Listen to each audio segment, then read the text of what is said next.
Hi, this is Lorraine, and I've been guided to create another video. If you'll give me a minute to clear, center, and balance my energy, we'll get started.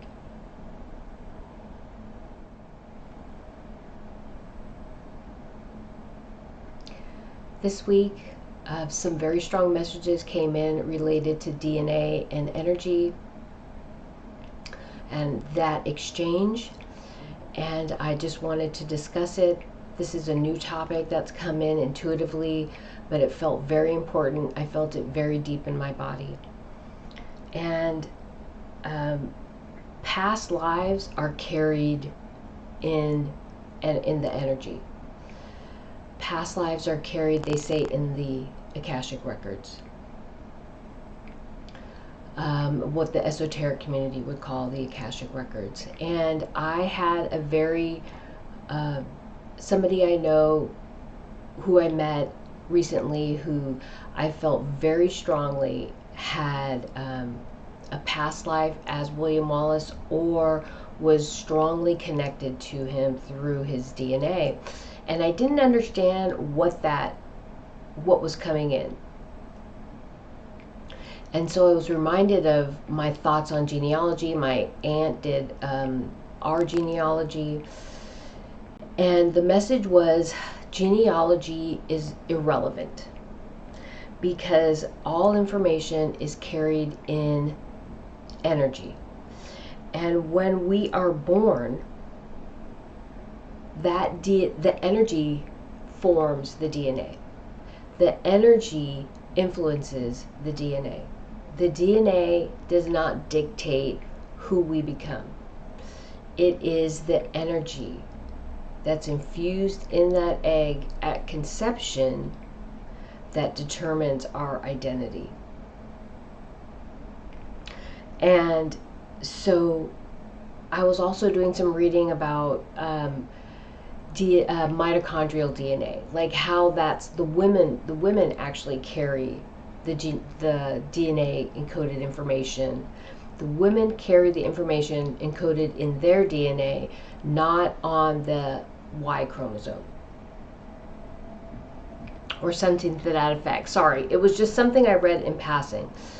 And so I'm saying that because when this information was coming in, it's like that's all irrelevant because everything is encoded in the energy.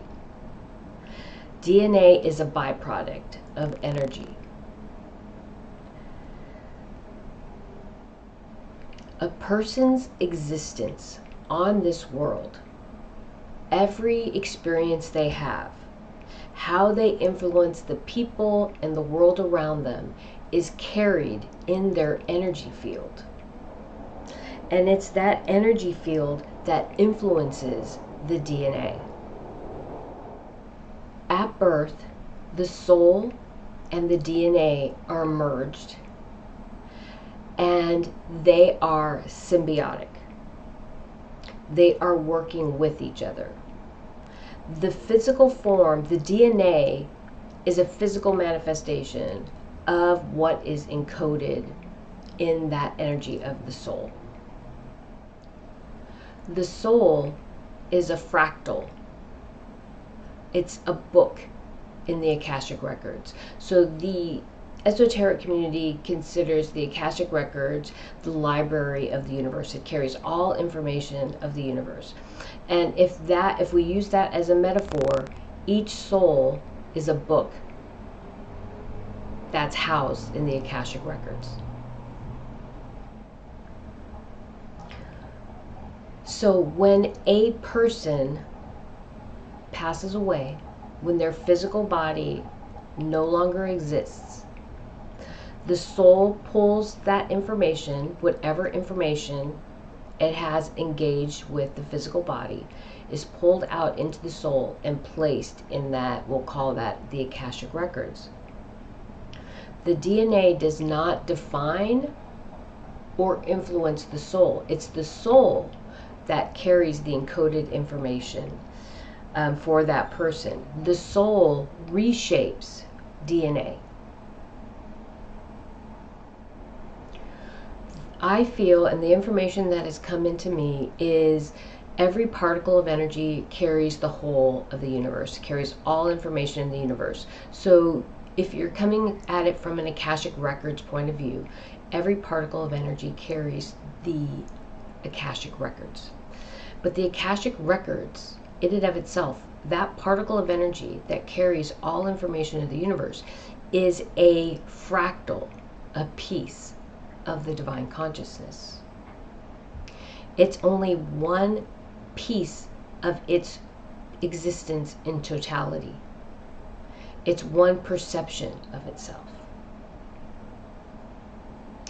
It is not, the Akashic Records is not the divine consciousness. The divine consciousness is pure awareness of existence, and it is many things in many places in some frame of reference of itself existing. And I can't say what that is. I'm only one piece of that whole. Wait, that's a contradiction actually. I am whole, unified, one, and divine.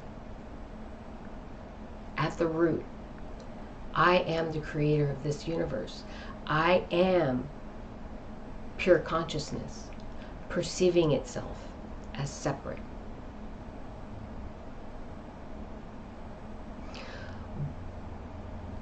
And so, although this may seem like a paradox, it's true.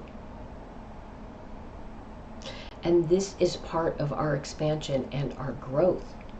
When we grow, expand, and understand ourselves from a different point of view, and as we move forward to this understanding of who we are and what we're here for.